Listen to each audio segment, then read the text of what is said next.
அஸ்ஸலாமு அலைக்கும் வரஹ்மத்துல்லாஹி வபரகாத்துஹு. அடுத்து நம்ம பார்க்கக்கூடியது பார்த்திங்கன்னா முக்கியமானது தொழுகையை பற்றி.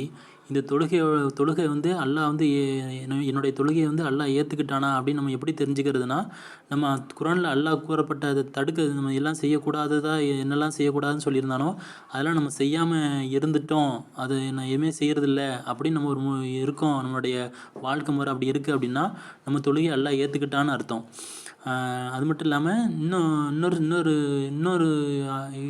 இன்னொரு தொழுகை முறை எப்படி தொழணும் அப்படின்னா, தொழும்போது அல்லாஹ் நம்மளை பார்த்துட்ருக்கான் அப்படிங்கிற உணர்வோடு தொழணும். அது மட்டும் இல்லாமல் அல்லாஹ் வந்து இந்த தொழுகைக்கு வந்து அவன் வந்து நமக்கு அருள் புரிவான் அப்படிங்கிற நம்பிக்கையோடு தொழணும். அடுத்து வந்து மறுமையில் இந்த தொழுகையை வந்து அதை பற்றி கேட்பான் மறுமையில் அல்லாஹ்.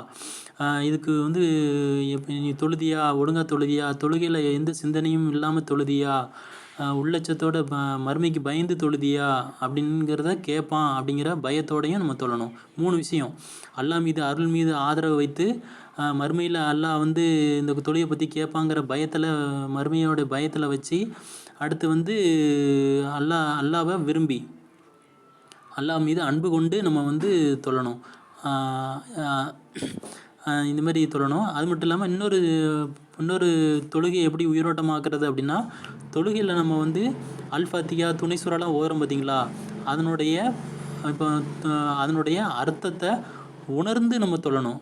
நம்ம அரபை மட்டும் மேலோட்டமாக இருந்து தொழுதிடக்கூடாது. அதனுடைய அர்த்தத்தை இப்போ ரஹ்மத் பப்ளிகேஷன் அப்படிங்கிற புத்தகம், அங்கே ஒரு ரஹ்மத் பப்ளிகேஷன் அப்படிங்கிற புத்தகம் இருக்குது. அங்கே அதில் பார்த்திங்கன்னா குரானில் உள்ள ஒவ்வொரு வார்த்தைக்கும் ஒவ்வொரு பொருள் கொடுத்து புத்தகங்கள்லாம் இருக்குது. ஒவ்வொரு வார்த்தைக்குமே தமிழ் அர்த்தத்தோட புத்தகங்கள்லாம் அவங்க வச்சுருக்காங்க. நான் அதை வச்சுருக்கேன். அதுமாரி வாங்கி கூட நம்ம வந்து குரான் உள்ள வசனங்களை வந்து பொருள் உணர்ந்து நம்ம வந்து அல்லாட்ட உரையாடணும். ஏன்னா தொழுது இருக்கும்போது நம்ம என்ன நினைக்கும், நம்ம நாவு வந்து மாலிக் யௌமித்தீன் சொல்லும், ஆனால் மனசு வந்து மறுமை நாளை நீதிபதின்னு நம்ம வந்து உணரணும். அப்படிங்கிறதுக்காக தான் இந்த பொருள் உணர்ந்து தொழுங்க அப்படிங்கும். ஏன்னா தொழுகையில் வந்து வேறு எந்த சிந்தனையும் வராது பொருள் உணர்ந்து தொழுறதுனால.